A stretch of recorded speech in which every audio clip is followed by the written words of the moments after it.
So guys, I wanted to show you a quick video on a neat hack for your humidifier. If you have a large Kenmore style humidifier like this that's evaporative, what this does is I've got a water line hooked into it so that it automatically refills itself, and it has a float switch so to prevent it from overflowing. So this was actually something that my dad had did for me, and he has a humidifier just like this that he does the same thing for. I'm going to show you how to do this so that if you would like to try to attempt it on your own, you can do it.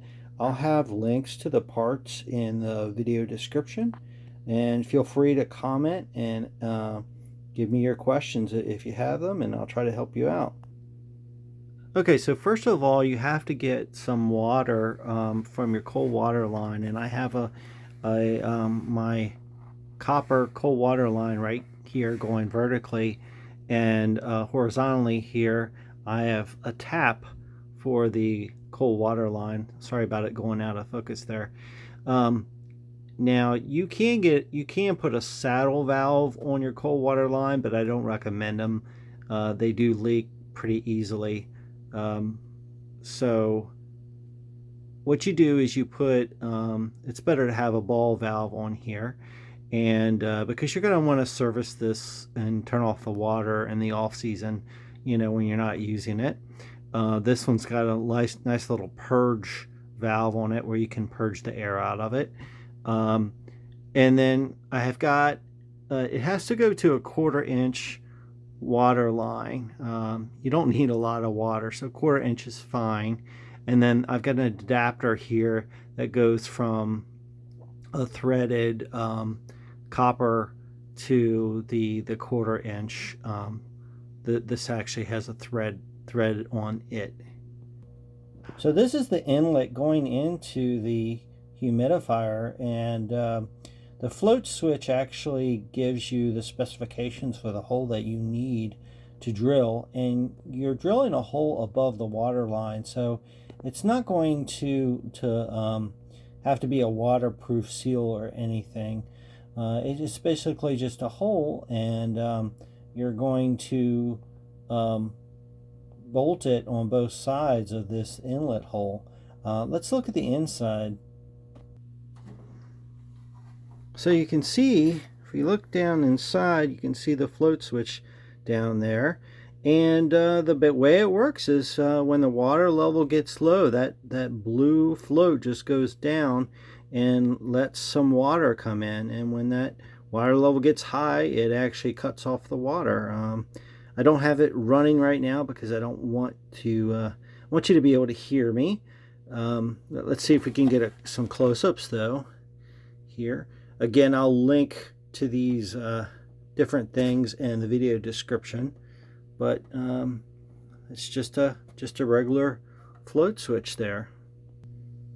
Now I do clean out my humidifier every season, and I try to use some mold deterrent in there because it is running pretty often. I also it has a humidistat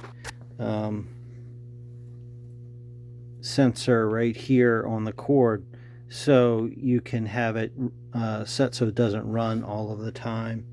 I also put an inline switch on the power cord to turn it on and off, because lots of times it will warn you that you have to change the filters, the wicking material.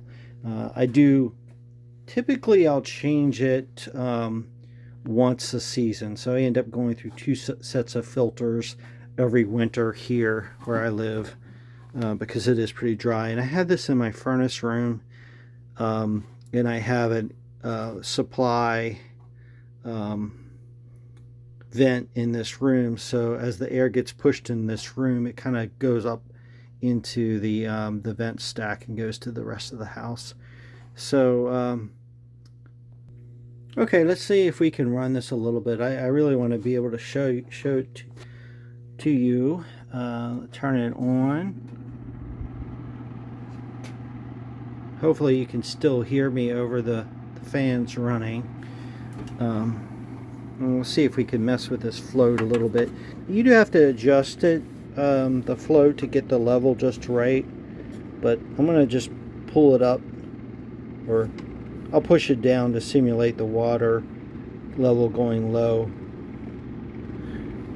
Yeah, I actually can't hear the water coming out right now because it's already pretty high. But you definitely want to have a valve. You need to have a jump. You definitely want to have the ball valve on here if you can, versus the saddle valve, and you want to be able to turn it off.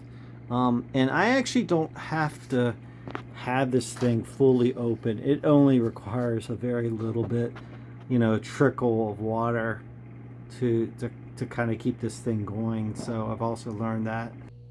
Okay, so there's my model of the humidifier. These are pretty common. The wicks that I buy for them are pretty common. I see them on Amazon. Yeah, a lot of people people manufacture them. So I have been running this setup for about 10 years now, and my dad has been running his even longer. It works pretty well, and I do clean it out at the end of the season. I like to get all, it gets kind of slimy and scaly. You get that white scale everywhere from the minerals, so you definitely want to do that. But it works great. These big humidifiers really put out the water into the air. It would take a long time to take a lot of effort to have to refill this with water manually. The other piece of advice I would give about this, I have this in my basement, in a place where if it overfilled, if the water kind of overfilled and spilled out on the floor, it wouldn't really be a big deal. But you have to be careful about that. I haven't had that problem, but there is in the back of these things there is an opening that helps let the air out. And if the water would get too high, you could potentially have, a water accident. You could have flooding in your house. I just want you to be aware of that. I do have some water sensors around here that I have set up that will go off if there's some flooding in this area, and they make a really loud noise. So just be careful of that. Make sure you keep an eye on it, and you're not leaving it unattended.